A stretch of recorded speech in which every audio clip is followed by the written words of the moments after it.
Hello, everyone. Day 2. I'm feeling good.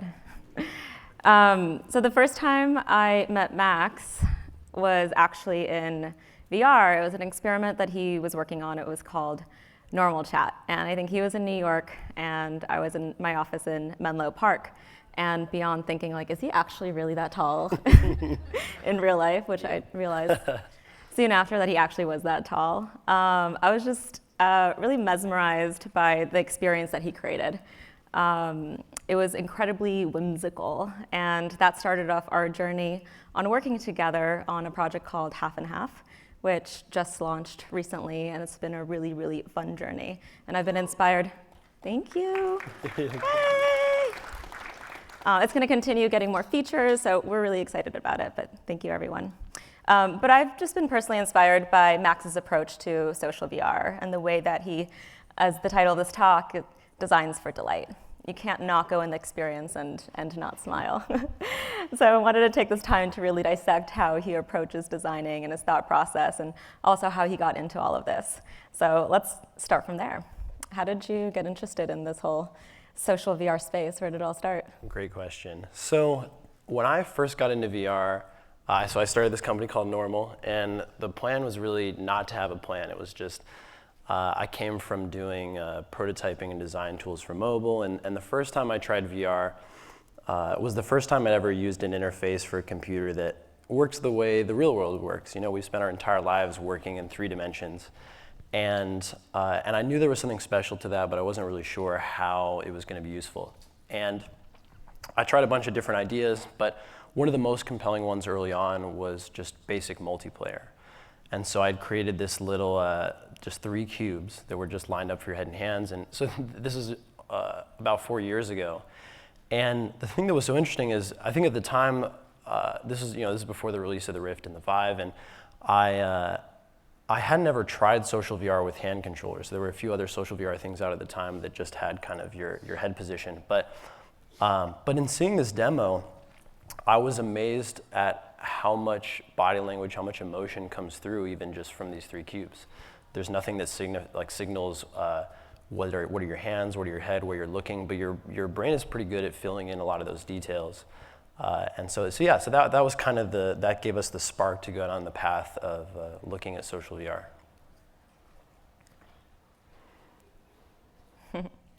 So it's fascinating how little info you actually need to create something that has emotion. What's also incredible is how early this was, 4 years ago, even though it doesn't sound like a lot. I'm sure all of you know how few things are out there within social VR. So once you started with those prototypes and worked with these cubes and felt like something was happening there, where did you take it from there? Yeah, so I think there's this like kind of fallacy that there's like a genius somewhere who has a light bulb moment and just solves some crazy problem or makes an amazing product, but that's certainly not how I work.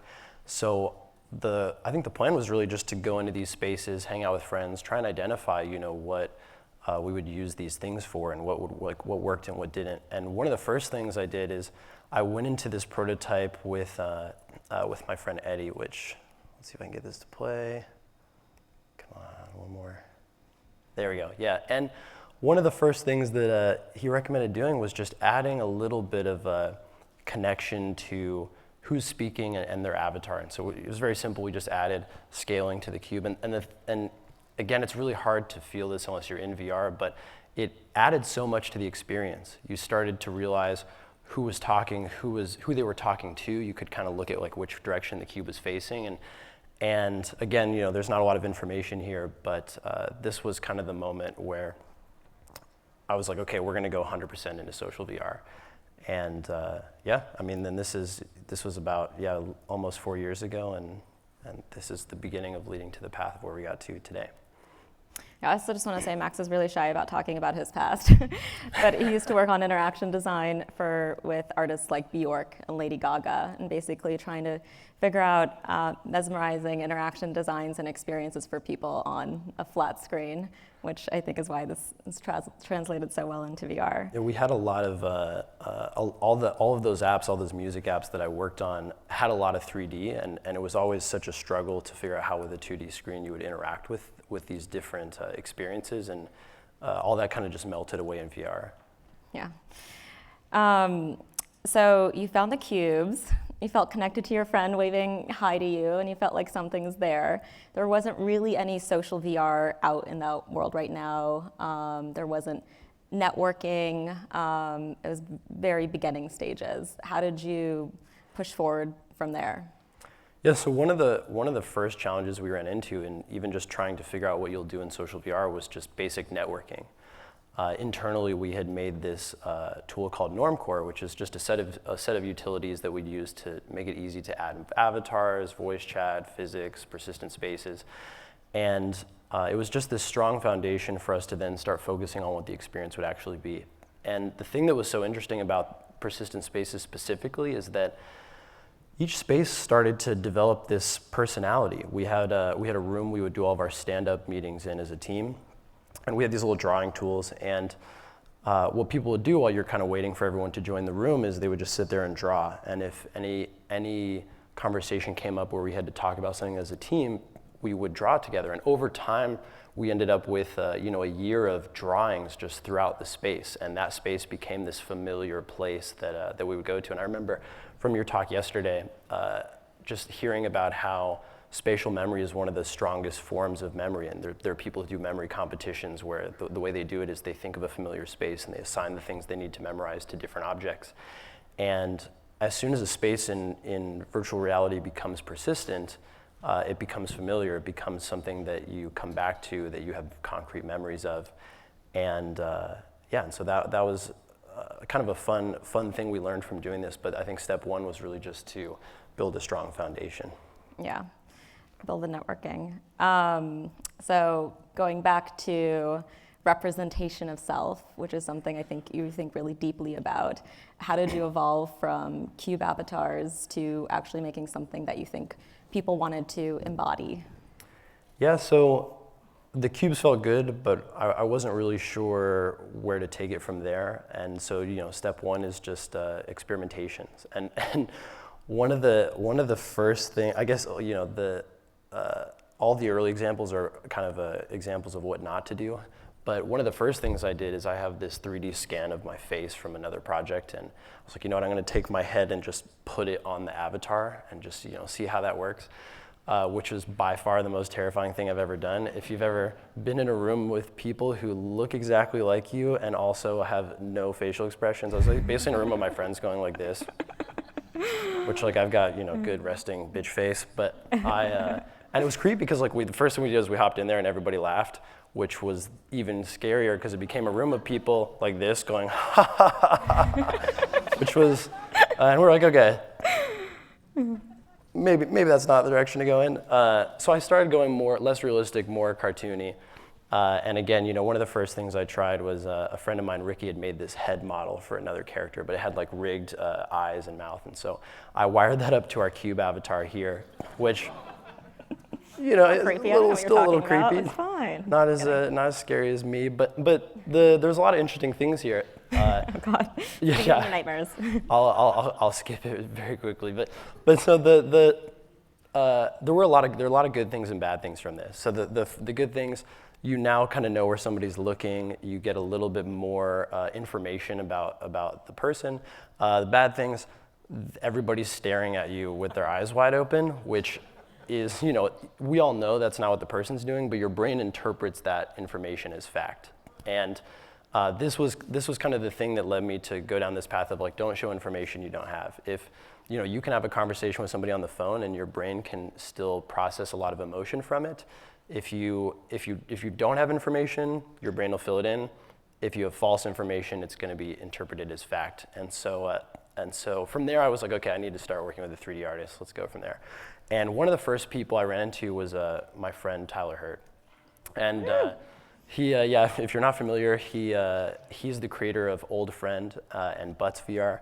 And he had made these amazing characters that he'd used in this music video. And I was talking to him about our social VR experiments, and I was like, hey, do you want to come work on this, possibly work on some avatars together? And he was like, well, he's like, I'm trying to do this director thing, but why don't you just take this character and drop it in? And one of the early experiments I ever posted to Twitter was this experiment here, which is just our social VR app, but with Tyler Hurd's avatars. And I mean, by far my favorite part about it is they all have these like cute butts, which was a requirement. And it was interesting because, you know, emotionally people get in here and they see themselves in the mirror and they just want to dance. Like, I think even if I could look like this in VR, that's boring. I've always looked like this. I want to get in there and have fun, and having these characters is a great way to promote that emotion. But one of the biggest things I learned from this was that I think up until this point, I really felt like you shouldn't show any information you don't have. And so I wasn't planning on showing anything about the body. But this really worked. It felt good. I think you know, looking at the remote player here, the yellow one, even though it's not entirely accurate, I don't think anybody's legs walk like that. It still feels really good. Your brain sees that as a person, and it helps you really feel like they're present with you in the space. And when you're looking down at your own body, the thing that worked so well about this is it still felt really good. I think I had done a lot of avatars with inverse kinematics where you had elbows and shoulders, and it never quite lined up perfectly, and that really made things feel foreign and kind of awkward. But when you have these noodly arms, you don't really think of it as your own body. It's almost like you're wearing a costume or you're puppeteering this character. And again, it promotes this fun emotion. People go in there and they want to dance around, and so, you know, to make a long story short, I think that what I learned from all of these experiments up until this point was avoid showing information you don't have about the face if you can. You know, pupils, eyebrows, things like that. And for the body, you can show whatever you want as long as it's a departure from what people are expecting for their real body. So Tyler has, I think, 3 projects out right now. It's VR Butts, with the cute butts, Old Friend, and Chocolate. And I feel the same way when I go to an old friend.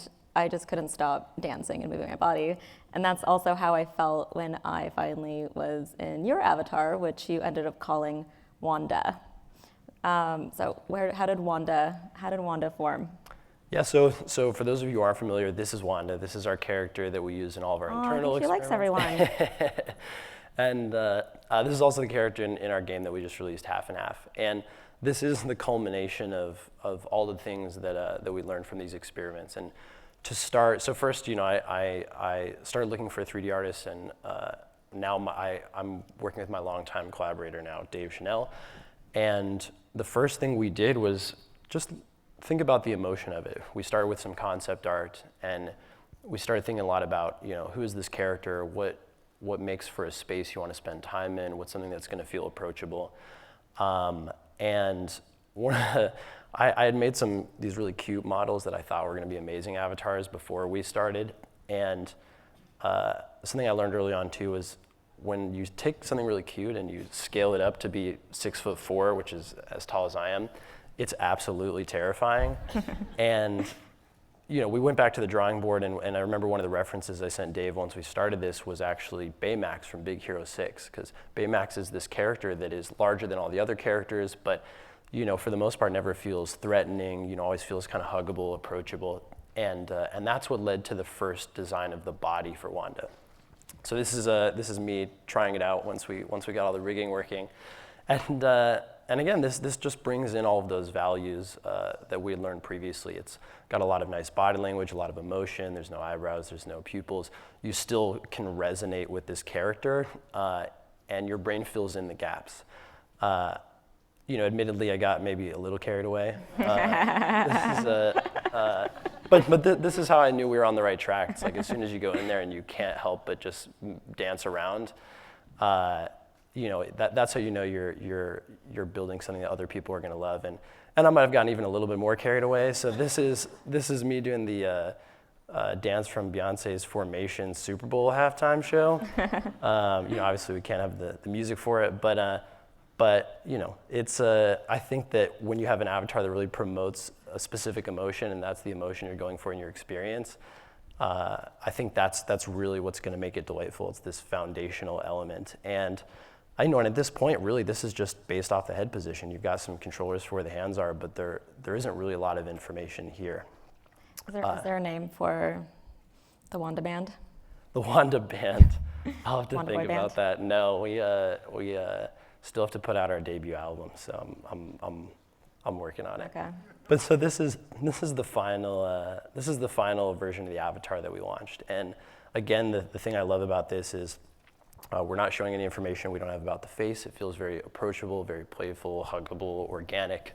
But there's still a lot of emotion. Even just from watching me here, like look at my hands and wave, you can see what I'm thinking. You can see who I'm looking at. You can see that I'm waving to you, and I think a lot of that information translates, even though for the most part you're not seeing anything about my face or a lot of elements we've come to expect from like Google Hangouts or like any kind of video chat. Yeah, I remember when I did first meet you in normal chat, and we were all different versions of Wandas and different colors, and maybe that's why we ended up funding your project, because it was so endearing that you're so cute that it was hard not to work with a Wanda. So it kind of works for getting your projects funded potentially. It's too bad I'm Meeting not in cute social VR as a Wanda. But the other thing that struck me was your ability to create environments and space, which were also incredibly delightful and comfortable and warm, and made me want to explore and made me want to spend time inside of it. What's your philosophy around space design, specifically within a social VR setting? Yeah, so I think just as important as the avatars are the spaces. I think even to this day, there are a lot of VR experiences that I don't particularly enjoy spending a lot of time in, and I think a lot of that comes down to, I think traditional design, especially coming from the mobile app side of things, people are always going for perfection and very clear-cut lines, and we've got these flat design trends now. But we're essentially trying to make perfection. But in VR, I think the goal is almost the complete opposite. You're going for imperfection. I think the things that make spaces feel comfortable, that feel not fatiguing, are things like motion, making spaces that feel organic. Even sound plays a huge element in that. And what we did a lot in our early spaces, we're just thinking about, okay, how do we make something that feels very open, that doesn't feel claustrophobic, that feels warm, feels inviting, doesn't feel like cold. You don't want something that feels like you're under fluorescent lights all the time. And we spent a lot of time thinking about motion as well. I mean, it's a small detail, but it made the world of difference in this space, which is the movement of the leaves. And so all the leaves on the trees here just kind of sway in the wind. And then there are little leaf particles that fall off, and then we have real-time shadows. So even if you're not looking up at the leaves, you just see this natural movement on the ground of little pockets of light coming in through the shadows. And I think that all of those elements really contribute towards a space you want to spend time in. Yeah, it's interesting, there's a certain aliveness to it, even though it doesn't look like real life. And I think a lot of people design to try to replicate real life in VR, but because we know what real things look like, when it's not exactly real, it feels more awkward. But my personal taste is when the soul of the artist comes in there, and I think you really succeeded in that. Thank you. So one thing that I also didn't realize when we started working together was that your entire team was remote, and everything you were building was everyone in different spaces using your technology. Was that intentional, or did that just happen on its own? Yeah, so it didn't start as something that was intentional, but I think over time we realized how important it was to the way our team works. But it really started because I wanted to move to New York, and I didn't want to sign a lease at an office, so I just had everybody working from home. And once we started focusing on multiplayer, the only way to really test stuff was to create a build, post it to Slack, and hop in with other people and just be like, okay, yes, it's still broken, let me go work on it. But over time, as the technology became really stable, those meetups in VR became less about, is this build working, and more about, what do you think of the design of this? How do you think we should change it? How can we improve this space? And what the end result are these ideal collaboration spaces. You're doing your meetings, you're getting design feedback, you're doing everything from within whatever project you're working on. So this is you guys working? Yeah, this is what it looks like when we work, but it's Right. true. It's we spend a lot of time swimming around and just trying different stuff, and in a way it really changes the way you think about VR design. I think anyone who's been in like any kind of design critique or meeting, you can spend a lot of time imagining the space and talking about it, in your imagination, but it's a lot of stuff melts away when you're in there with other people. Any pain points about the app, you're not trying to guess what the pain points are. You're just in there feeling them for real and going like, wow, this feels really good, or this isn't good. And I think, especially with the way our team works, a lot of the best parts of our work were pleasant surprises. They're things that we found just by hopping in there together and going like, oh, actually, like I wasn't expecting this, but this feels really good, and kind of chasing that feeling as we work. And I mean, it's opened up a lot of things for our team. It means that I'm not stuck just trying to hire people in one location. I don't necessarily have to compete with giant companies to find amazing talent. And we've worked with people all over the world. I mean, we've worked with people in the US and Canada. We've had a designer in Sweden that came on for a while. And VR essentially allows us to feel like we're in the same room as we work. And to be honest, I really think that this will eventually be the way anybody who uses a computer works. I think it'll take a while for the tools to get there. I think it's easy for us because we can add any feature that we want, but I'd argue it's even better than working in an office together, because we're not passing a headset around. We're just in the space saying, like, what do you think of this thing that I built? Well, anecdotally, I was just in the hallway and I was talking to James George from Scatter, and he said that some of his team meetings are in half and half. Amazing. Sometimes, to cut the edge off, and they hang out in there. So I think you're bringing a lot of fun to work as well with this. And this is actually a great segue to talk about half and half, which is what we've been collaborating on for the past year. So how did that come about? What was the motivation and the intention? And for those that haven't tried it yet, maybe just talk a little bit more about what it is. Sure. Yeah, so half and half is a series of multiplayer experiences. And they're designed essentially to be fun, to help you connect with other people, but also to make you look as ridiculous as possible in real life. I think that that was definitely a requirement. And in the very beginning, I think at the start of this project, when we were first talking with Oculus, I think everyone at Normal knew the value of social VR and how intimate it feels, and just how it's not an experience you really get anywhere else. But one of the things we really had to think about was, how do you do that with strangers? What is a meaningful experience with someone you don't know? And we looked at other social VR apps, and I think I personally wanted to avoid just putting a bunch of people in a room to talk to each other. I think that there's definitely value in that, but I don't think I'm particularly good at small talk. I think it's actually kind of a lot of work, and so I just wanted something where I could go in, have a short, small, meaningful experience with somebody, and then leave.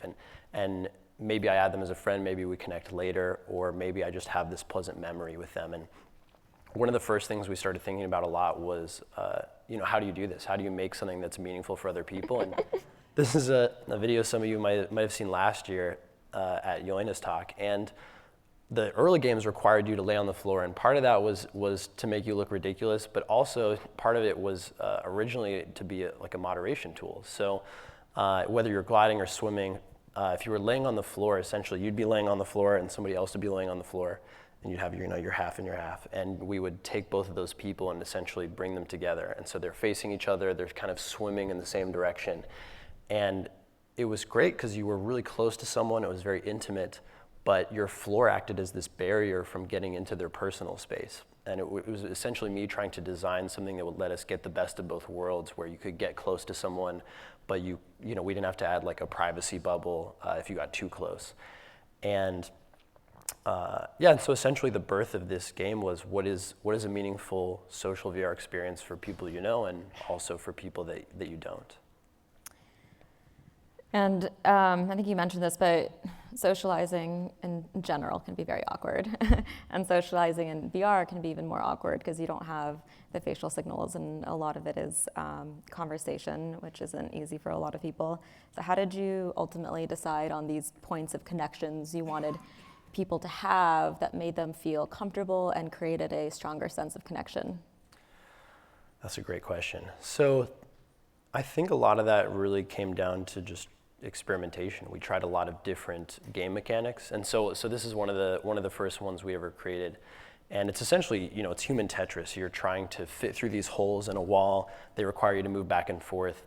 And And in a way, I think the weirdness of it, the asking somebody to do something they might not normally do, breaks down a lot of those social barriers. You're not in your head, you're not thinking about what the other person's thinking or what they're doing. You're just trying to fit through these walls. And in a weird way, by having this awkward experience with somebody else, it helps you connect a little bit. I won't go into details, but I've had some awkward experiences with friends that have really strengthened our relationship. It's like, we both kind of remember that weird time. And I think I'm not necessarily trying to say that everything in half and half is awkward, but it's designed to kind of bring you out of your comfort zone and in a way that, adds a little bit of vulnerability, which I think is something that really reinforces connection.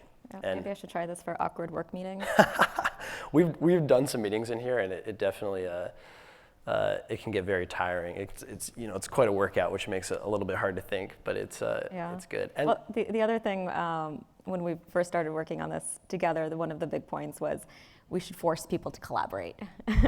Yes. And that quickly actually turned out to be more awkward than beneficial. Can you talk a little bit about definitely. how you learned from that? Yeah, so the first version of this, there was only one set of walls, and it was just one giant cutout that you had to fit in together. And it's interesting, again, to look at this distinction of social experiences with people you know versus people you don't. Because we would play those on the team, and they felt great, but then you get in there with I'd get in there with someone else's friend and who I didn't really know, and it was a little weird. It was like a little too collaborative, and also if they didn't know how to play the game or they didn't want to collaborate, it would kind of ruin the experience for you. So I think a lot of this was finding that line and just seeing what worked and what didn't, which also leads us to one of my favorite games in half and half, which is hide and seek. And the thing that I love so much about this is I think everybody knows how to play hide and seek for the most part. And if you don't, the rules are pretty simple. I can explain them. But I think that it's something you can do with people you don't know. You don't have to know anything about them.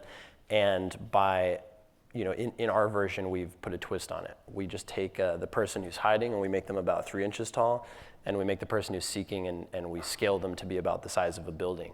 And in order to keep the small person from just hiding or camping and being unable to find, they have to go around and collect these little orbs that force them out into the open and force kind of these awkward situations. But it's fun. It means you end up with this, you end up under this weird time pressure where you're trying to capture these people, and as soon as you see somebody, it's like the chase starts. There's this we had all these little drawings internally of these emotional graphs, and things are pretty stable, and you're kind of looking around, and then as soon as you spot somebody, the chase starts, and we were gonna kick up the music, but I think the thing that I love so much about this is, again, it's a game that's fun with people you don't know.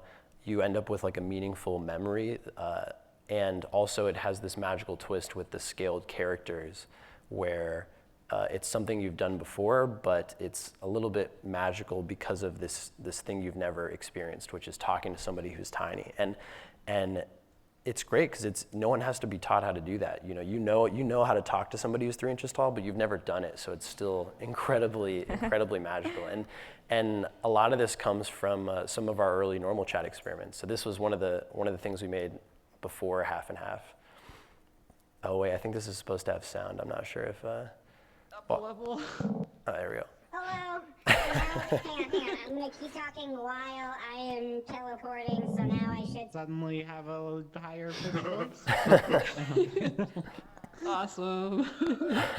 So good.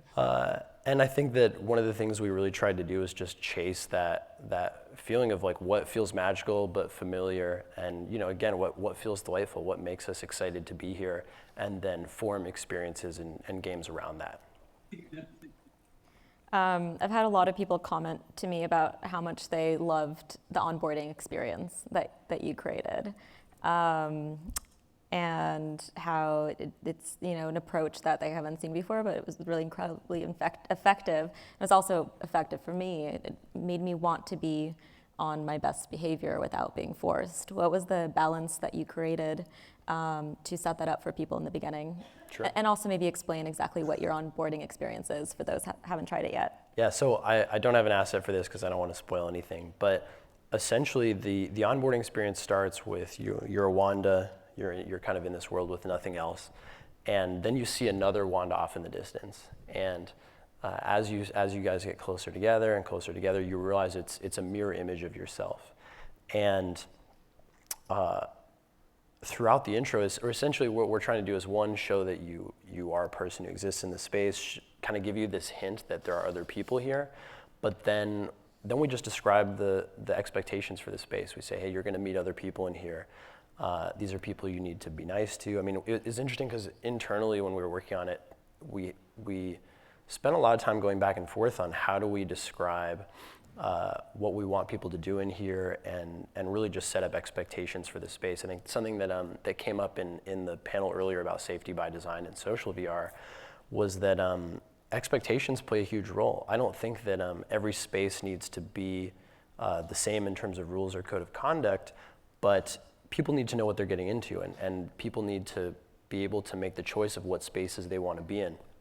And for half and half, I think it was important to us that it was this very safe and inclusive space. And so the intro, before you see anything else in the game, describes that. It talks about that you're going to be around other people and that you need to be nice to them. We had a much longer form version that I wrote that was maybe a little too dark, but essentially the overall ideas were just you're going to be meeting other people in here, people who you don't know anything about, people who might have things going on in their lives that you know nothing about, and a lot of this stems from this talk I saw from Raf Koster, which was about the fact that people use these spaces potentially to escape from things going on in their daily lives. And I think as a designer of a social VR experience, you in some ways, have their life in your hands. You need to really take this seriously, and you need to think about the spaces you're creating and how people are going to interact and what boundaries you set.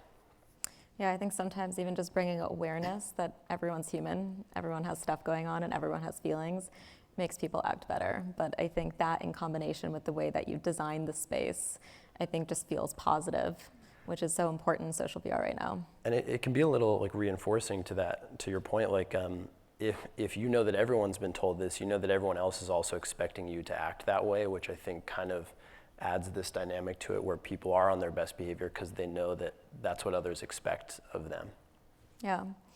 So you had the activities to help break the ice for people that didn't really know each other that well, but then you also have other experiences in half and half that are meant for hanging out with people you do know. How did you decide on those, and can you talk a little bit more about it? Sure. So one of the first prototypes we ever made were the gliding and swimming levels.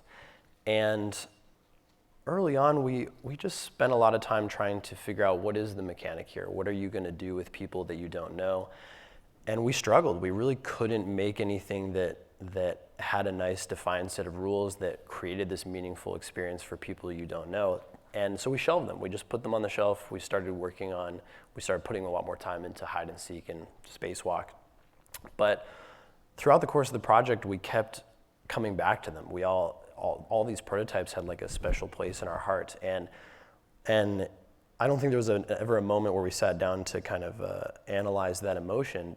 But I think in retrospect, what we realized is these experiences were really meaningful with people you know, and I think part of that is that if you go hang out with your friends in the park or you get lunch or something, that experience is not meaningful because of the park. It's meaningful because of the people you're talking to and the stories it's meaningful because of the things you do when you catch up, and it's really just about the other person in the space. And so towards the end of the project, we brought both of these spaces back to be spaces for hanging out with people that you know. They're things that facilitate connection. They're the equivalent of the park. They're the things that calm the ADD part of your brain, that prevent any kind of awkward silence. There's like an internal joke on the team because whenever we finish up on like a Hangouts call, I'll just kind of sit there and then go, okay, is there anything else anyone wants to talk about before we hop off? And then everyone's like, nope, and then we hop off. But in a social VR space like this, that doesn't happen. If we run out of stuff to talk about, we might just fly around or go chase the fish or something. And that kind of like, I feel like for me anyway, it like massages my brain. It helps me just have the more informal discussion. It really allows me to just actually hang out with somebody. I think up until this point, I've never had a form of communication with a computer where you could really feel like you're hanging out with somebody in an informal way. Like no one actually uses Hangouts to hang out, which I think is kind of funny. And in the swimming experience, I mean, just before launch, once we kind of had everything together and it was feeling pretty good, I would use this to catch up with my friends back home. Back home or in the Bay Area, and it was so much more meaningful than a phone call because I think, back to my point about Hangouts, if you call somebody, if it's somebody you know really well, you might spend some time and kind of shoot the shit with them. But in here, you really do feel like you can just chill. And first, whenever we would hop in, we'd first just kind of talk about the game and the space, but then we start talking about what's going on in our lives, and you stop thinking about the fact that you're swimming around. You just kind of are slowly paddling, and it's crazy because you'll find that you'll, as a group, just slowly, unconsciously drift towards different parts of the space. But I think towards the end of the project, we realized how meaningful that was to us, and so we put it in the hopes that it's meaningful to other people. Yeah, and there's a lot of cool things coming to Half and Half in the next few months, so keep your eyes out. It's been a fun one. So since you've been investigating social VR and connections between people and the designing for the spaces, what are you most excited about for the progression of social VR and how it influences our connections and our daily lives? That's a good one. I think that in working on this project and in working with our team, I've always kind of worried a little bit, like, are these experiences going to eat even more into the time we spend hanging out with people in real life? And over time, I've started to realize that it's almost the opposite. It's like I don't use these apps to hang out with people that I can hang out with in New York. I use them to hang out with people that I can't hang out with in real life. And in a way, I think what I'm most excited about is I think VR has the potential to really improve our connections with people that are remote. This is so much more intimate than a phone call or using Skype or something like that. And it just feels much more human. I mean, I know it is a computer, but you really do feel like you're in that space with somebody else. And so I think I'm very hopeful. I think this is in a way going to just improve our connections with people that are remote. And then, possibly even after that, I'd love to see almost the flip side of that, which is that right now, work dictates so much of where we live. It dictates so much about our lives.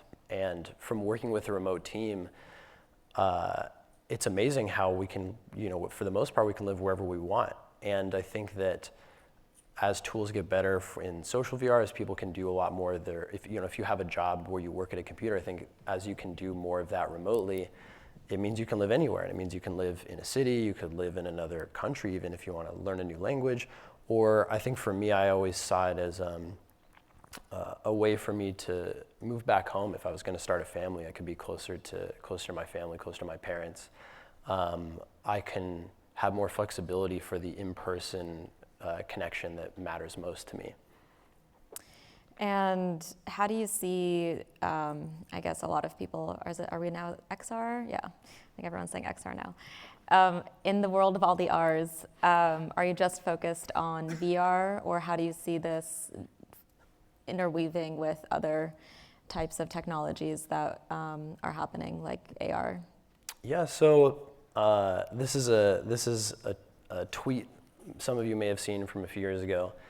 And I think that when we first started working on social VR, one of the big problems was just accessibility. There aren't a lot of people who had a gaming PC and a computer, and Quest was not out at the time. And I think that I look at AR as a way to let people come into that virtual world.